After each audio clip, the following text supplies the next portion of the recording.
Le Dieu de l'espérance. Romains 15, 13. Que le Dieu de l'espérance vous remplisse de toute joie et de toute paix dans la foi, pour que vous abondiez en espérance par la puissance du Saint-Esprit.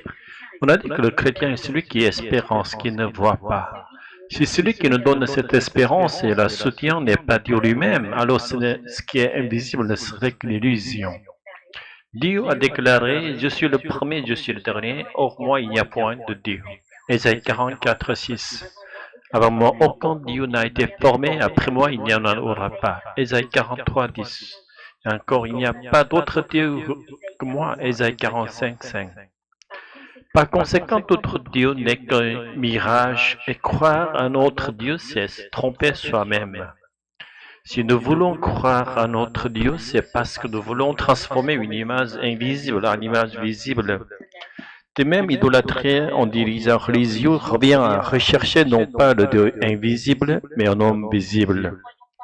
Nous ne croyons pas à un Dieu visible, mais là, à la parole visible, l'écriture écrite. Par la foi en Jésus-Christ, la parole faite chair, nous croyons au vrai Dieu invisible.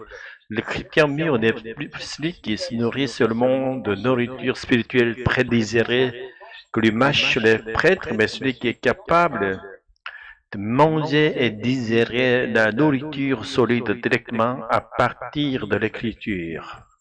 Le rôle du ministre n'est pas celui d'un berger qui garde passivement le troupeau, mais celui d'un guide qui élève les croyants à son propre niveau, c'est-à-dire jusqu'à ce qu'ils lisent eux-mêmes la Bible et qu'ils rencontrent le Dieu invisible dans la parole visible. Autrement dit, il est un entraîneur et les croyants sont les véritables protagonistes. Pourtant, il y a encore beaucoup de croyants qui préfèrent rencontrer Dieu toujours par l'intermédiaire d'un dirigeant religieux, dans une sorte de compromis tacite avec ces derniers. Et les dirigeants religieux souvent se complaisent dans ces situations et négligent leur mission. Que pourrions-nous dire devant les réformateurs qui ont voulu réédifier le christianisme comme une religion de la parole? D'autre part, l'étude de la parole ne sert qu'à accumuler un savoir biblique pour en retirer vanité. Par la parole, nous voulons garder l'espérance envers le Dieu invisible et son royaume, et goûter la joie et la paix que lui seul peut donner. Le Saint-Esprit permet à ceux qui aiment la parole de voir spirituellement le Dieu invisible et de jouir de la paix et de la joie de son royaume invisible. Alléluia. Amen. Alléluia. Amen.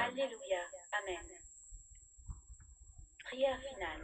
Seigneur Dieu, qui es le seul vrai Dieu, comme tu l'as déclaré depuis le commencement, merci pour l'espérance que tu mets dans nos cœurs et que tu entretiens par ton esprit. Aide-nous à chercher ton visage, non par l'intermédiaire d'images ou d'hommes, mais dans ta parole vivante, et à vivre comme ton peuple, uni dans la foi. Goûtons dès maintenant à la joie et à la paix de ton royaume. Fais de nous une communauté qui s'encourage à te connaître personnellement et à t'honorer seul, par Jésus-Christ notre Seigneur. Amen.